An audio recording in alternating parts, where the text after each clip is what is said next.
have paper. Okay, well, what's your opinion on double dipping? Don't do it, it's gross. You don't double dip when you're with your family? No. Never? No. I think this usually always got a cold or something. Don't double dip. Oh, so my family does it. You have terrible You beers. side, you bite it, and then you dip the other. You are vitamin C. What if you just order your own? Thank you. They give you a Yeah, Mexican. it's mine. Got your Yeah, own I'm working all salsa? day. Leave it all day. If it's like that, it's not like this, you carry. You put the whole thing in your mouth first, take it out, and then dip. All right. Hey, here's what we're gonna do today. We're gonna take a few notes. That's it. We'll be done. I want to go for about 15 minutes. That's it. Then I'm gonna give you time where you can study for semester test whatever you got today. Okay? This is our topic. Very, very straightforward. Just a rough introduction to chapter 4. That's the chapter we're going into. Okay? The first section is based on angles. So just so you know, we're gonna talk about what standard position is. That's something we definitely have talked about in geometry. So it's kind of a little refresher for you. We have two vocab terms that I want to discuss. One is called quadrantal angles, and the other is coterminal angles. So it's something we definitely talked about in geometry, but we didn't go in depth. This is where we need to talk about them so you understand them, because they're going to be a big part of what we're going to do later. And then the goal, after we're through this and you feel comfortable with the different types of angles, I want to introduce one new topic today, which is called the Radian Measure. This is something you've never seen before, for me at least. And I need to make sure that we introduce it today. Just a light introduction. It's one of those topics that it can be challenging because you've just never seen it before. So we're going to do a light introduction today, and then tomorrow we go more in depth to talk about how we use it and why. Okay? I'll give you all the little details about it later. Goal tomorrow is to hand back your semester test. You can see how you did. That's kind of the goal tomorrow. So I got people taking the whole day. That's kind of what I want to do tomorrow. Grade book's up to date. If you have any other late work or you want to fix mistakes on assignments, you can turn those in. Get them in today so I can get fixes in. If you know there's an LI in there, you haven't turned something in, so you got to go find it. Okay? Let's see what else.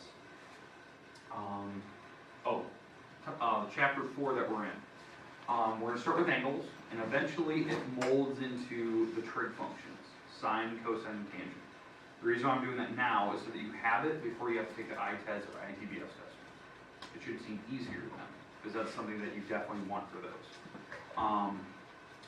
Once we're through chapter 4, chapter 4 is about 5, 6 sections long, something like that. We're also going to mix in the first 2 sections of chapter 5 with it, like 5.1, 5.2. Then we'll take a test. Okay? After that, then we go into chapter 5 a little bit more, which is kind of, it continues the trig functions, but it goes way, way more difficult material. That's why I'm kind of breaking the test to kind of the easier stuff.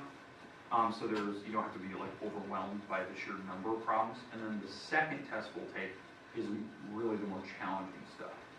So there's fewer problems because it just takes more time. So if we can lay the groundwork down for chapter 4, hopefully it makes chapter 5 a lot easier to handle because it's just using trig functions. But yeah, that section can be tough. It can be really hard. So that's what we're going to be going into. Okay, so that's kind of your groundwork for the next couple weeks in here, so that you know.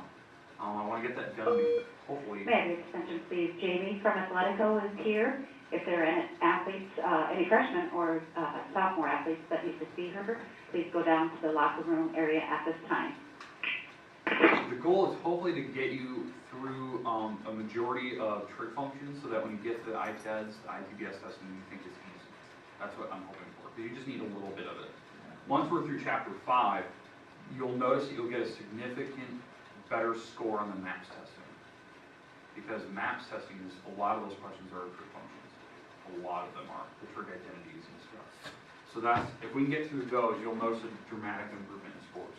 Okay? But I need to make sure we get those early. You probably some of the stuff, especially chapter 5 stuff, you might have already seen some of it in chemistry or physics. So maybe, but that's later. Okay. All right. So do you understand what we're going into? Okay. So let's start with standard position. Go about 10, 15 minutes here roughly, and then we'll be done. You can kind of stay for semester tests. Okay. All right. So standard position, just so you know. Okay, it's a way of drawing angles so that we all draw them the same way. So if you remember that from geometry class, how standard position works. You draw a horizontal line first, like this. It's a horizontal ray going to the right. This is called the initial side. It's initial side or ray, whatever you want to call it. And what we do is we open up counterclockwise, so against the clock.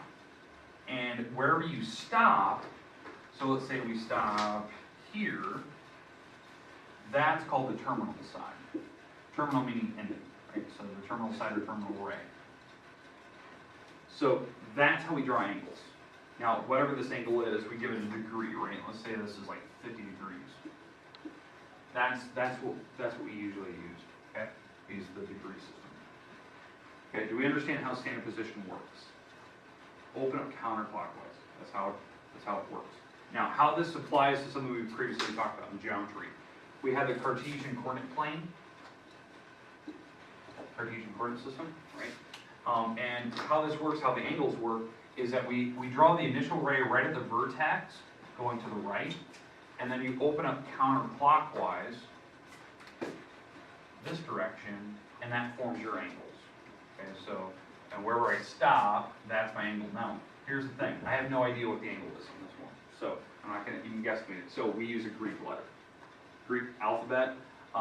This symbol is called theta, just so you know. It's kind of like a variable for us. We use them for angles, unknowns. Kind of like an x in algebra class. You're trying to find x. That's the idea.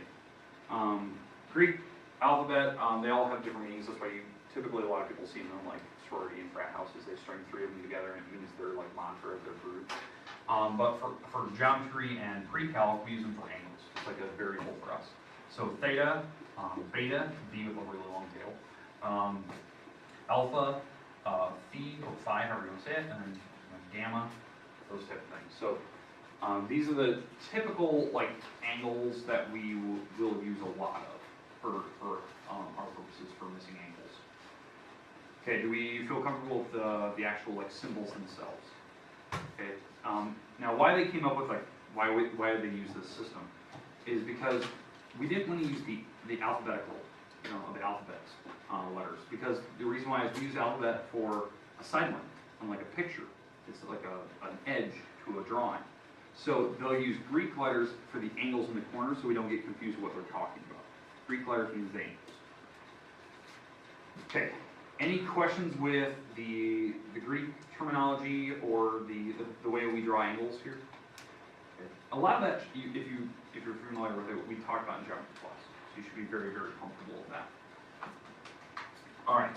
Now, the thing I do want to discuss today is the two terms here that we have, the two vocab terms, but how they apply to this picture. Okay. So what I've discussed here is that when we open up counterclockwise, that's where we draw angles, right? You can open up as far as you want. So I could open up, past the y-axis here and stop over here, and now the angle's larger. Okay, that's how you get really big angles, right?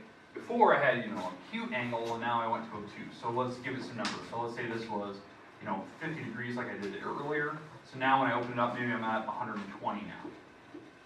120 degrees. This is how the quadrant system was set up. It's how I'm drawing the angles here. If I open up counterclockwise, this is the first quadrant that I would hit. That's why they numbered it number 1, the first quadrant. Then eventually, when I kept opening, this would be the second quadrant I hit. So that was the reason why the quadrant system goes counterclockwise. It was because of the way that we draw angles. The angle system. A lot of people don't realize that. So that's why they're numbered 1, 2, 3, 4. Okay, so you can get to any angle up there. So right now I have an acute angle, I have an obtuse. I can keep going, I can go past, straight angles, 180, and I could be down here.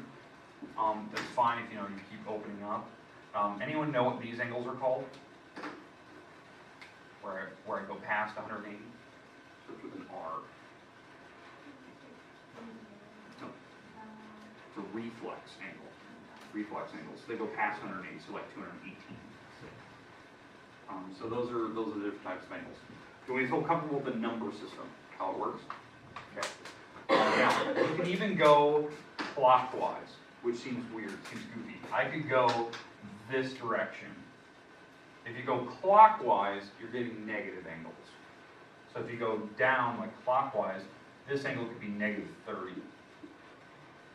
You can use negatives so you can keep going, you can draw. They did the number system so you get a very specific way to draw the angle.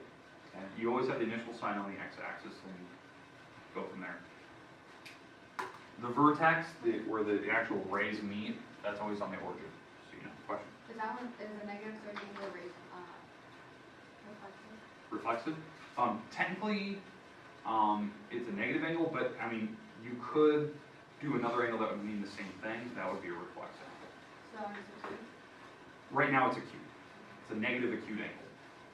But there's a way to draw different angles so you can get the same thing. And I'll show you that here. That's actually one of our terms as well. So you're kind of ahead of what I'm going to discuss. Okay.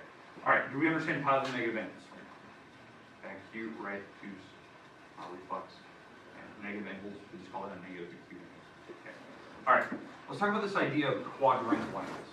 Quadrantal angles are angles that I'm going to draw, but they're going to land in between the quadrant numbers. So, how can I draw an angle that will land in between quadrant? 90. Yeah. So, if I were to draw an angle, so let me get rid of all these here. Okay, so drawing an angle that would land right in between would be an angle like this. That is a quadrantal angle. It would be the 90. It's right in between. So we open up counterclockwise, and this has turned out to be 90 degrees. We usually use a little box in the corner, because that signifies the first quadrant box, right? That angle is called a quadrantal angle. Now, there's an infinite number of them. So I could have kept opening. What would be the next one? I could keep opening, and eventually I'd hit the 180 mark. Okay, that's also a quadrantal angle. Quadrantal angles are angles that land on a major axis. And that's in between quadrants. When you're in between them, you're on an axis. Okay? All right, makes sense? I can keep going. Okay, what would the next one be? Okay. The next one down here is 270. Okay, that's 270. There's a 180. So 90. You guys get the idea. Now, like before, what we're discussing, I could go negative angles. Go negative 90 degrees. And that would be on the same, it would be the quadrantal angle again. Okay, it's a negative right angle. It would land right on that 270 marker. Now, what I want to discuss is this next idea, which is called coterminal. It's when you draw angles and they land right on top of each other. It actually comes from the word coinciding. Coinciding in geometry class is when you draw a picture and they land right on top of each other. It's the same picture, like coinciding lines. You can't even tell the difference between. Well, coinciding angles, or coterminal angles, are angles that are drawn right on top of each other. So like, for instance, when I drew this 270-degree angle, right, negative 90 was right on top of it. They're coterminal with each other. They mean the same thing. They're the exact same drawing. So, Paige, what you were talking about earlier, like drawing that negative 30, you said, is that a reflex angle or is it an acute angle? Negative 30 is an acute angle, right? It's small. But you could draw a reflex angle that would land right on top of it. That would be a coterminal. Okay, and how you do that? So let's talk about that angle that we had drawn earlier. Okay, so negative 30. And it's acute, right? It's going down this direction to negative 30. I could draw a reflex angle that would spin all the way to here and land right on top of it. Okay? That angle would be 330 degrees. It's a reflex angle. It's past 180. But it lands right on top of that negative 30. They mean the same thing to me. Does that make sense? Okay, here's how you do it. This is the easiest way to find coterminal angles. You add 360 or subtract 360 from it. That's all you do. You can do it all day long. You can get an infinite number of them. And they land on top of each other all day. Okay, so if I took the negative 330, or negative 30, and I added 360, that's how I got the 330. Make sense? So that's how they land. And I could keep going. I could add another 360 to this. That would be 0, 9, and 6. So 690. That'd be the same thing. That'd be another angle that would land right on top of that 330. It would go start here, it would spin all the way around, and come right back in here. That's 690. So, and I could subtract 360. That's how I actually did here. I took 270, That was my original angle, and I subtract 360. So that would be a negative 90. So that's how you can get coterminal angles all day. Okay, do we understand the two answers now, or the two types? And obviously, the other things, straight angles, obtuse, you gotta know those. But these are gonna be huge importance later for us when we get to like the trig function, knowing what quadrantal angles are, knowing that I can add and subtract 360 to make angles that mean the same thing, they're the same drawing, that will be huge. So I can get smaller numbers. I like small numbers, like thirds. Okay, good so far. Okay, we'll come back to this. This is like a topic that's gonna go for a while. All right, new thing today. This is that part that I kind of warned you of. We need to discuss what a radian measure is, radian angles. Okay, so let me erase everything on the board here. It's our last topic for the day.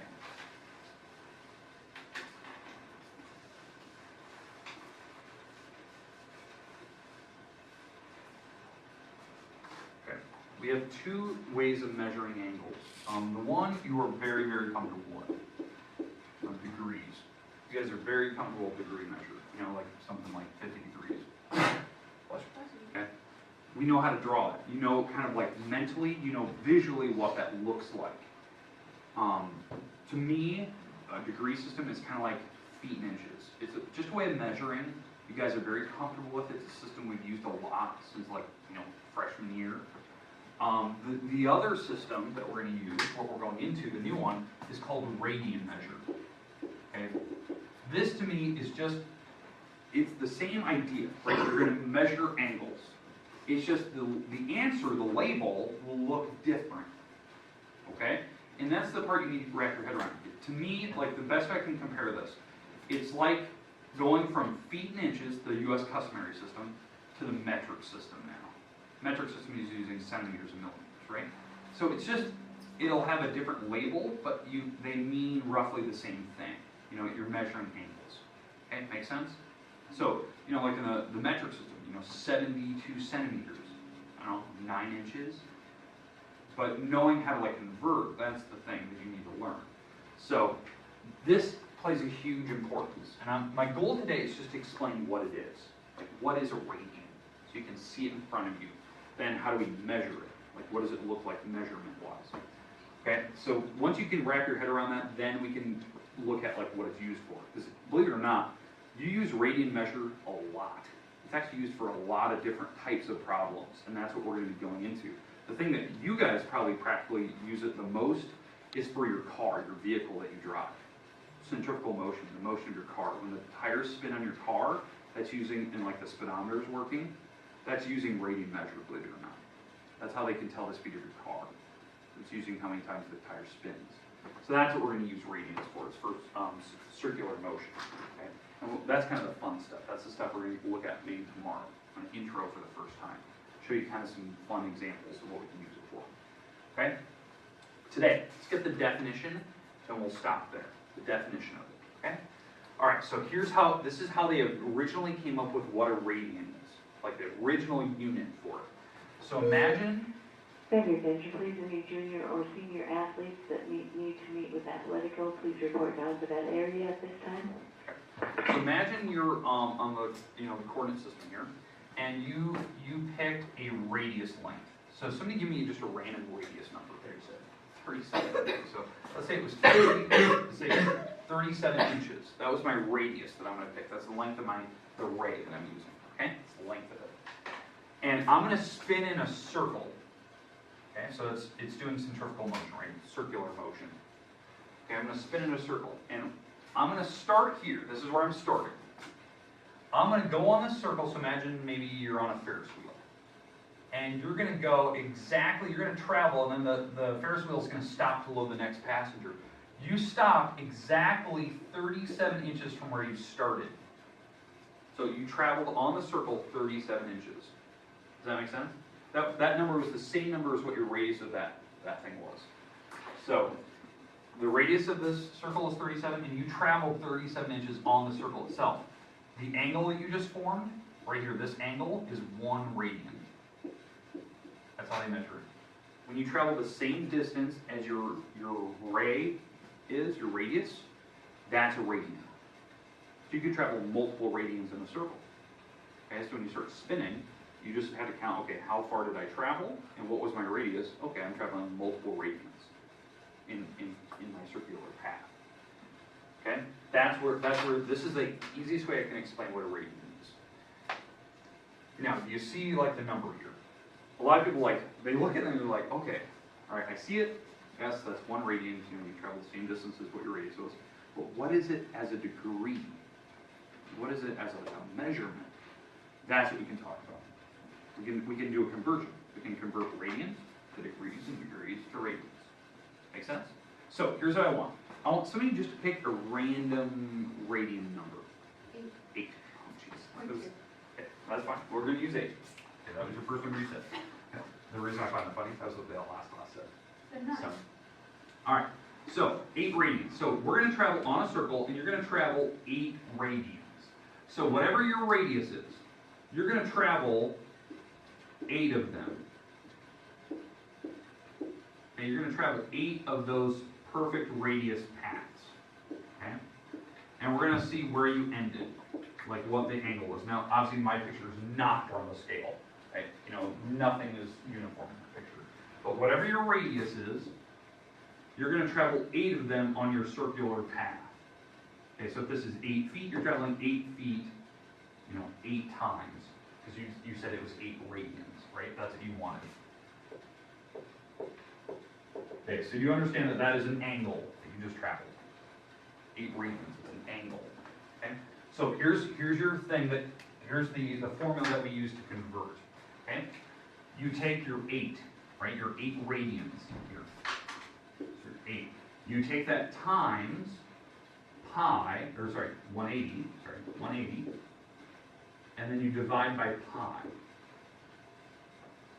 So you take whatever your radian is, you take it times 180, and you divide by pi, and what that will do is it will convert it to degrees. So that you can visualize what that looks like as an angle. Like how far do you travel on a circle? So many degrees. Okay, so I need somebody with a calculator, please. So 8 times 180, that's 1440. That's taking 8 times 180. And then we're going to divide by pi. And pi, you guys all know, it's up there. 3.141592, blah, blah, blah. Okay? So, divide them, what do we get? 458.59 degrees. So, how far did I travel on the circle? A full circle, right? Full circle is 360 degrees and a little bit extra. Almost another 100 degrees, like 98 degrees, roughly. Okay?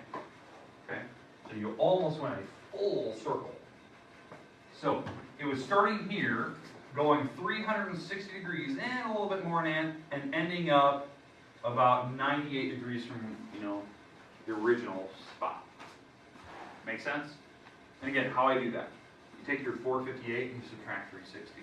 You do coterminal. Figure out where you are from where you started. I'm about 98 degrees-ish. If I subtract 360 from it. Do you see how 8 radians can convert? It's weird, right? Now, why would we ever want to use radians? Because most people are like, why would you use it? It's stupid. Why would you use the metric system? Why would you use the U.S. customary system? It's stupid. There's a reason why we have it. Look at how far you traveled. You did 8 radians. That's it, 8. And you went a full circle and a little bit extra. That's way easier. That's a way smaller number than traveling 458 degrees. It's manageable. That's why your car is programmed to use radians. It's smaller numbers, easier to calculate. They know how far to turn. That's how your car calculates speed. Knows how many times it speeds your tire, so it knows how fast you're going. It knows how far you're going to travel in that hour that you're going to drive. That's what your car is theoretically always calculating. If you're traveling for 1 hour at your current speed, that's how many miles you will travel. 55 miles in an hour. Okay, make sense? Okay, that's a rough introduction. I know that's really rough. The goal tomorrow is to really practice that some more, and then you get to use to what radians are. Because if we practice enough, you'll get you'll get an idea. Okay, this is what a radian looks like. Okay, on a drawing. So that's it. Okay. Make sure if you have any missing work, you're getting that turned in, any LIs, get that in the grade book. Today is kind of the last day to get stuff turned in. I'm going to hand back your practice test, the practice semester test. I already have them graded, so, I mean, they were in the grade book yesterday, technically, right after class was over. So, I had them graded when you guys were sitting there. Yeah, show you camera. Okay, go ahead. Hey, here you go. I don't think it's what they have to do. That's, This is Quentin? It's or Deborah. Really rough.